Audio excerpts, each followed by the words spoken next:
Apa kabar pemirsa? Mari kita saksikan berita imigran baru.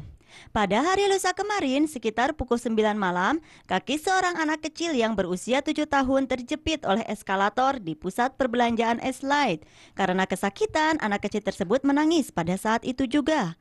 Meskipun anak kecil itu hanya jari kukunya saja yang terluka, namun pada saat kejadian tidak ada salah seorang pun karyawan pusat perbelanjaan datang untuk menolong. Suara tangisan anak kecil itu terdengar keras sekali karena kakinya terjepit di atas eskalator. Pada saat kejadian, banyak orang-orang yang datang berkerumun untuk memastikan keadaan. Namun, dalam sekian banyaknya orang-orang yang berkerumun, kok tidak terlihat satupun karyawan pusat perbelanjaan yang datang untuk turun tangan. Anak kecil itu menangis makin lama makin keras, namun beruntung saja pada saat kejadian ada salah seorang pengunjung yang kebetulan lewat langsung menekan tombol untuk menghentikan eskalator. Dan tidak lama kemudian petugas pemadam kebakaran pun datang ke lokasi untuk memberikan pertolongan. Beruntung sekali anak kecil itu hanya terluka pada kuku kakinya saja dan tidak sampai melukai tulang. Pada sore hari kemarin, pihak pusat perbelanjaan Eslite memberikan keterangan bahwa pada saat kejadian pihak mereka ada turun tangan untuk memberi bantuan, bahkan sampai menemani anak kecil itu ke rumah sakit. Reporter dari Taipei melaporkan. Di Chiai ada seorang anak kecil bermarga Shi yang baru berusia 1 tahun 7 bulan. Karena melihat obat gangguan jiwa kepunyaan keluarganya dan karena rasanya manis lalu dia memakannya sehingga menyebabkan dia pingsan. Setelah keluarganya tahu, mereka segera melarikan anak tersebut ke rumah sakit. Namun dalam 2 hari berturut-turut ini pihak rumah sakit telah menangani kejadian yang sama untuk kedua kalinya. Seorang ibu lari tergesa-gesa sambil memeluk anaknya yang baru berusia 1 tahun 7 bulan naik ke atas ambulan. Seorang ibu ini sangat panik sampai tidak ada kata-kata yang keluar dari mulutnya karena obat yang dia simpan di dalam tasnya hilang. Dan dalam keadaan panik, ibu tersebut merasa yakin bahwa anaknya telah memakan obat gangguan jiwa kepunyaannya. Anak kesayangannya yang dalam pelukannya pingsan dan tatapan matanya kosong. Setelah dia yakin pasti ada yang tidak beres, dia segera melarikan anaknya ke rumah sakit. Setelah diinfus, beruntung sekali nyawa anak tersebut bisa diselamatkan. Namun dalam 2 hari berturut-turut dan dalam satu ruang gawat darurat yang sama, kejadian anak-anak salah makan obat, pihak rumah sakit telah menangani untuk yang kedua kalinya. Dokter menekankan, jika anak kecil mengkonsumsi obat orang dewasa, maka akan overdosis. Bukan saja bisa menyebabkan darah rendah dan juga bisa menghambat sistem pernafasan.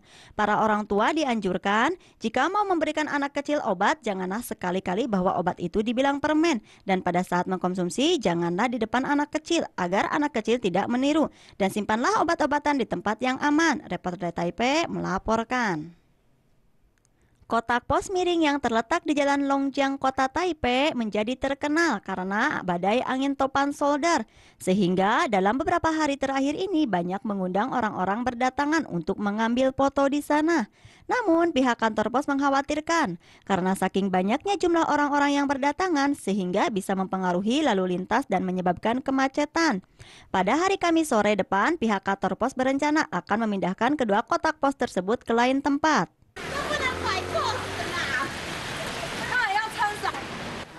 Walaupun pada sore hari kemarin hujan deras, namun kedua kotak pos miring yang berwarna merah dan hijau ini masih saja laris manis. Ada orang yang sedang mengenakan jas hujan pun masih bisa bergaya wah di samping kotak pos tersebut.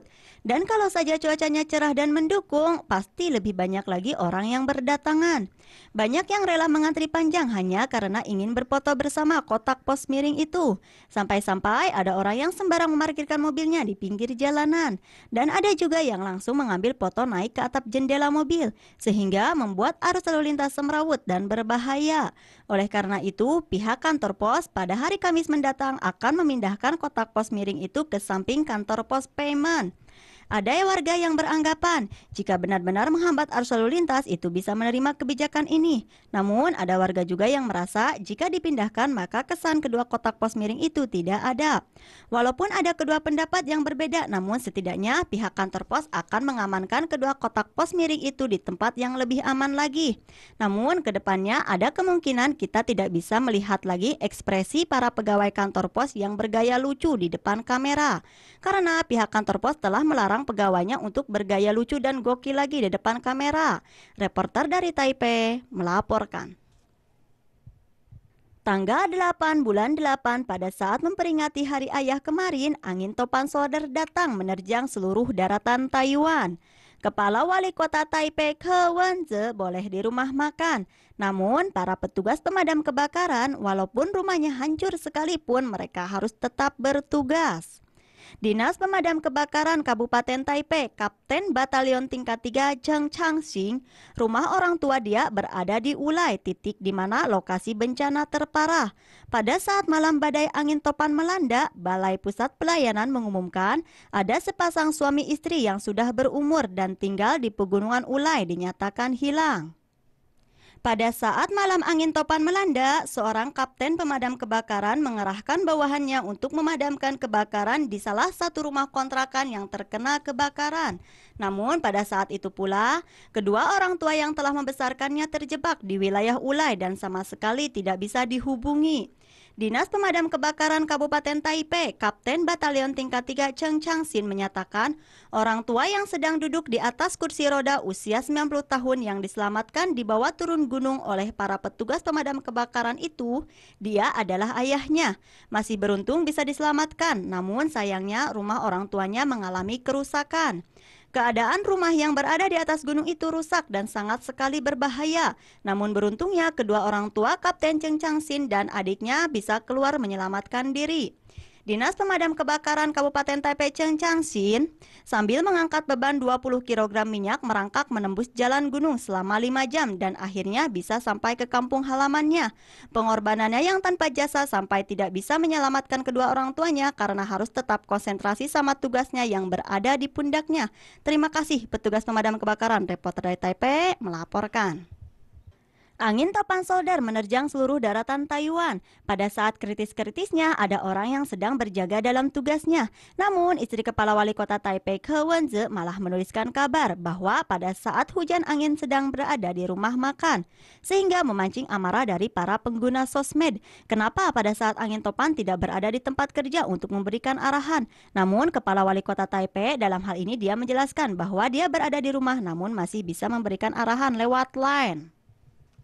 Pada tanggal 8 bulan 8 saat angin topan melanda kemarin, Kepala Wali Kota Taipei Ke Wen-je di rumahnya dia lagi mengerjakan apa?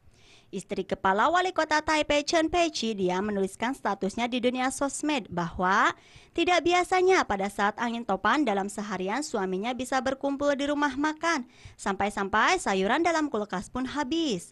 Pada saat itu pula banyak dari para pendukung Ke Wen-je menekan jempolnya. Namun lebih banyak juga warga yang mengeluarkan amarahnya. Karena mantan sekretaris eksekutif Yen Shi Xiangchuan pada saat angin topan Malacca menerjang Taiwan, kebetulan dia bersama bapaknya pergi makan malam.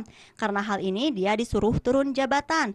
Kali ini Kepala Wali Kota Taipei Ke Wen-je seharian menghabiskan makannya 3 kali di rumah. Ada pengguna sosmed yang bilang apa harus dia juga suruh turun jabatan 3 kali.